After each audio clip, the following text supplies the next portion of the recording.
Good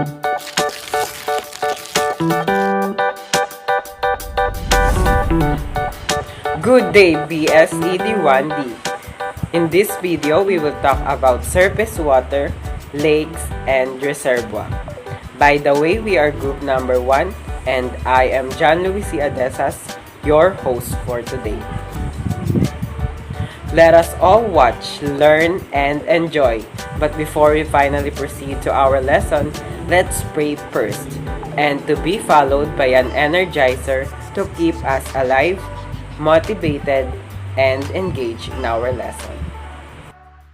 Dear God, thank you for the opportunity to meet together. Please help us to come together to make this institution reflect your kingdom. Breathe life into our ideas and decisions. Help us build a team that has love and respect at its heart. Give us the strength to continue working for your kingdom in this time of pandemic. Lord, come give us the inspiration to be the best we can be. May we be a shining example of your goodness and truth within, wherever we are.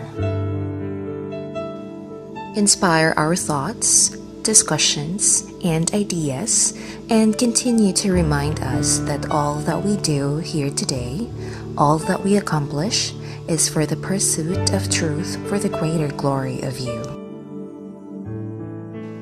We ask these things in your name. Amen.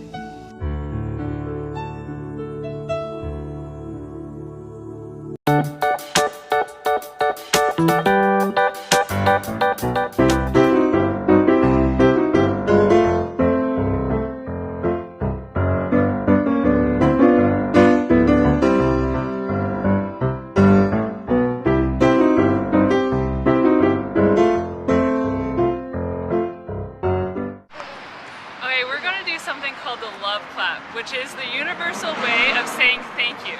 It involves actions and a little bit of humming, and it's best shown than explained. So first, what you're going to do is clap your knees 3 times, then take your hands, put them in the sleep position, go to the right and go clap 3 more times, go to the left, 3 more times, cross them over your chest and go 3 more times and go mwah.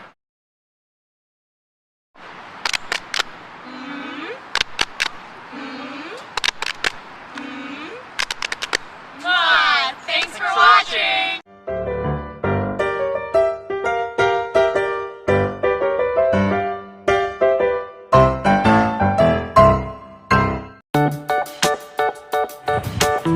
Hello again, BSED1D. I think you are now ready to proceed to our discussion. But before that, I prepare some trivia to give you insights and ideas connected to our topic for today. Did you know that the world's largest surface water is oceans? Yes, because oceans is comprised approximately 97% of Earth's surface water. Next is, what is the largest reservoir here in the Philippines? Anyone? The largest reservoir here in the Philippines is San Roque Dam. It is operated under San Roque Multipurpose Project. It is 200-meter tall, 1.2 kilometer long dam, which is connected to Agno River. It is the largest dam in the Philippines and 16th largest in the world.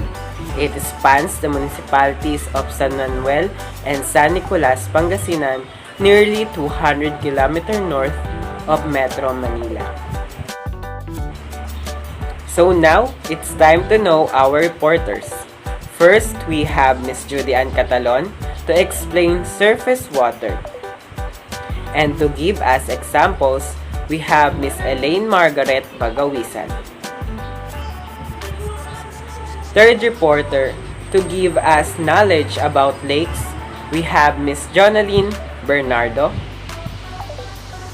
And fourth, to tell us and explain the formation of reservoir, we have Miss Ericka Bonifacio. And last but not the least, our PIP reporter, Mr. John Bautista. Before we finally proceed to our discussion, let us know first the main concern of this topic or our objectives. Number 1, identify surface water, lakes, and reservoir. Number 2, describe how surface water is formed. Number 3, determine the 3 types of surface water. Number 4, identify the types of lakes. And number 5, explain the formation of reservoir. To have a better understanding about our topic, let us now proceed to our discussion. Surface water is the two surface water including lakes, ponds, and reservoirs, rivers, streams, and wetlands hold only a small volume of the Earth's total fresh water of 0.3%. Still, they represent about 80% of renewable surface water and groundwater that is available in a given year. Surface water can seep underground to become a groundwater.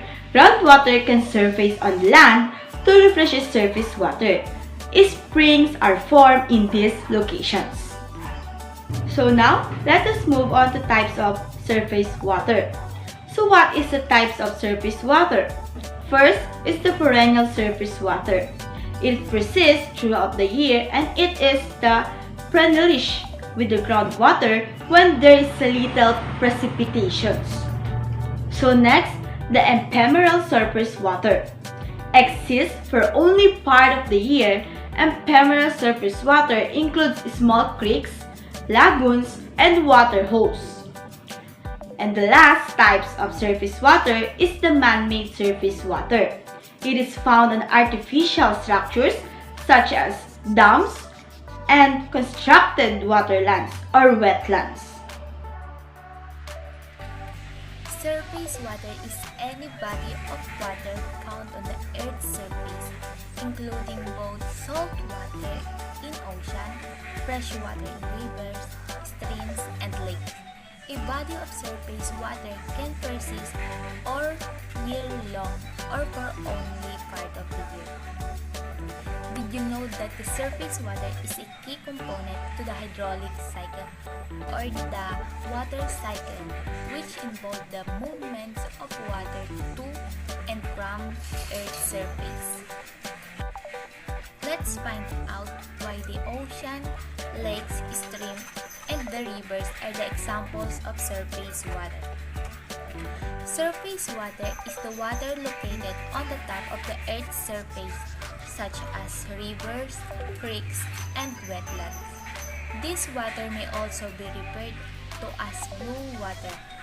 This water is the water that collects on the ground or in the stream, river, lake, or ocean. It is constantly replenished through precipitation and lost through evaporation and seepage into groundwater supplies. In our province, which is Nueva Ecija, we have some examples of surface water here. The Pantabangan Dam. This is the perfect examples of man-made surface water. Pantabangan Lake, Tupinga River, Labi River, and the Nabao Lake in Cabiao. Surface water play a very important role in economics and functioning of ecosystem. So this is the importance of fresh surface water. First is the fresh surface water sustain ecological system and provide habitat for many plant and animal species. Lakes, ponds, rivers, and streams hold less than 1,000% of water on the planet, but they serve many critical functions for the environment and for human life. last is that it is used of human as drinking water and other public uses, irrigation uses, and for use by the thermoelectric power industry to cool electricity generating equipment. Let's begin with the topic of lakes. What is lakes? Lakes came from the Latin word lacus. So it is a large body of water, or the larger and deeper than a pond, within a body of land, as a lake is separated from the ocean. It is not a sea. So lakes are very big, and people in the past sometimes called them seas or SEAS. And lakes do not flow like rivers, but many have rivers flowing into and out of them. Most lakes on the surface of the earth are fresh water, and most are in the northern hemisphere. More than 60% of the lakes of the world are in Canada. Finland is known as the land of the thousand lakes, that there are 187,888 lakes in Finland, of which 6,000 are large. There are 8 types of lakes. First, I would like to discuss you the first types, the tectonic lakes. Are lakes formed by deformations and resulting lateral and vertical movement, like the pictures below, of the earth and crust. These movements include faulting, tittling, folding, and wrapping. Some of the well-enclosed known and the largest lakes on earth are rift lakes, occupying rift valleys, just like the pictures below. The next types is the volcanic lakes. It is the lakes that occupy either local depressions, craters, and marshes, and a larger basins. And the next one is the glacial lakes. It is the lakes created by the direct actions of glaciers and continental ice sheets. A wide variety of glacier processes create enclosed basins. As a result, there are a wide variety of different types of glacial lakes, and it is often difficult to define clear-cut, distinctions between different types of lakes influenced by other activities, and general types of glacier lakes that have recognized are lakes in direct contact with ice, glacially carved rock basins and depressions, morainic and outwash lakes, and glacier dip basins. It is a glacial lakes. Next is the oxbow lakes. They can form in river valleys as a result of meandering. The slow-moving river forms a sinus shape as the outer side of lands are encoded or eroded away more rapidly than the inner side. And next is the lateral lakes. It is formed when sediment formed from the main river blocks a tributary, usually in the form of a leaf.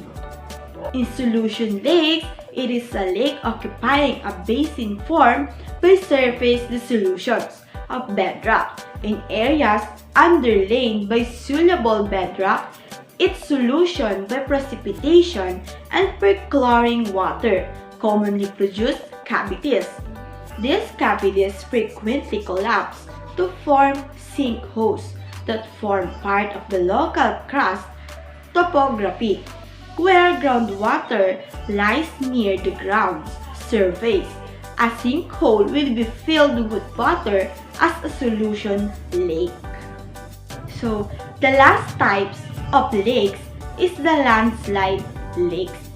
It is a lake that created by the blockage of a valley by either mud flows, rock slides, or screes. Such lakes are common in mountain regions, although landslide lakes may be large and quiet deep. They are typically short in. As you can see in the picture, the mountains have a landslide, then the water flow with the ground. The example of Titanic Lake is the Danau Lake or the Kalangandan Lake. The Danau Lake is located in Cebu.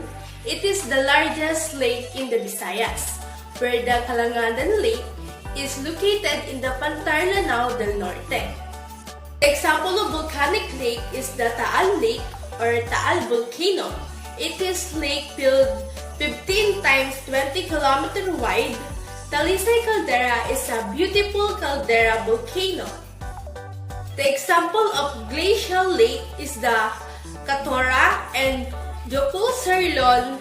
The Katora is located in Kumbat Valley, Pakistan, where the Jokul Sirlon located in Iceland. The example of Oxbox Lake is the Mandarin River and the Mississippi River. The Mandarin River is located in Amazon, where the Mississippi is an excellent example of Oxbox Lake. Importance of lake. First, the lakes prevent flooding. Lakes, they help to regulate the flow of a river. Lakes help to generate hydroelectrical power. Lakes regulate the flow of a river even in a dry season. Lakes maintains aquatic ecosystem. Also, lakes maintain climate of the surrounding. Good day everyone, I'm Ericka Bonifacio from Bisadwandi, and I'm here to present or discuss the reservoir. A reservoir is an artificial lake where the water is stored. Most reservoirs are formed by constructing dams across rivers. A reservoir can also be formed from a natural lake whose outlet has been dammed to control the water level. The dam controls the amount of water that flows out of the reservoir. So the reservoir is a storage space for fluids or water storage. Usually an enlarged natural or artificial lake, storage pond, or impoundment creating using a dam or lock to store water. The purposes of reservoirs are to provide floods control, generate hydroelectric power, to store water, enable irrigation, and provide quick recreational opportunities. In addition, reservoirs is designed to store rainfalls during rainy season so that there is a continuous supply of water for the drier periods, and the water from reservoirs is clean before it is used. There are three types of reservoirs. The first is valley dam reservoirs. It is created valleys between the mountains. Usually, there is an existing lake or body of water, and the mountain sides are used as the walls of the reservoir to hold the water. Second, we have bankside reservoir. It is made by diverting water from local rivers or streams to an existing reservoir, although this can be applied to many different geographical areas, unlike the valley dam reservoir. The last is service reservoir. Is a water storage container that holds clean water after it has been treated in a water plant and before it is piped to the end users. These containers are covered and designed to keep the water safe from contamination. Good day everyone, I am John B. Bautista from Bisadwandi, and today I am going to present to you some examples of reservoir. Our first example of reservoir is the Pantabangan Dam. It is an earth-filled embankment dam on the Pampanga River located in Pantabangan in Nueva Ecija province of the Philippines. The multi-purpose dam provides water for irrigation and hydroelectric water power generation, while its reservoir, Pantabangan Lake, affords flood controls. Our next example of reservoir is the San Roque Dam, operated under the San Roque Multipurpose Project. It's a 200-meter tall, 1.2 km long embankment dam on the Agno River. It is the largest dam in the Philippines and the 16th largest in the world. The San Roque Dam is a multipurpose dam providing power generation, irrigation, flood control, and improvement of water quality. It was delivered to National Power Corporation upon completion. So, San Roque Dam is a lake, but it is damped to become a dam to provide power, electric generation, and irrigation and other flood controls. Our last example of reservoir is the Kayangan Lake. It is one of the two lakes in Coron out of 8 lakes that are open to public. The lake is 70% freshwater and 30% saltwater, making it ideal for swimming. Surrounded by towering limestone cliffs dotted with greenery, Kayangan is the cleanest lake in the Philippines and one of the cleanest in Asia. The water is so clear that you can see through the rock formations beneath the surface. So, Kayangan Lake is not like any conventional reservoir that has built dams in it. So, it is a natural reservoir made by nature with surrounding large cliffs and limestones. So, hanggang dito na lang. Once again, good day BSED1D. I hope that you enjoy and learn a lot from our discussion. And to our reporters who share their knowledge to us, thank you very much. And to those who participate and watch our discussion, thank you for sparing your time with us. Again, I am Louie C. Adesas. God bless and keep safe, everyone.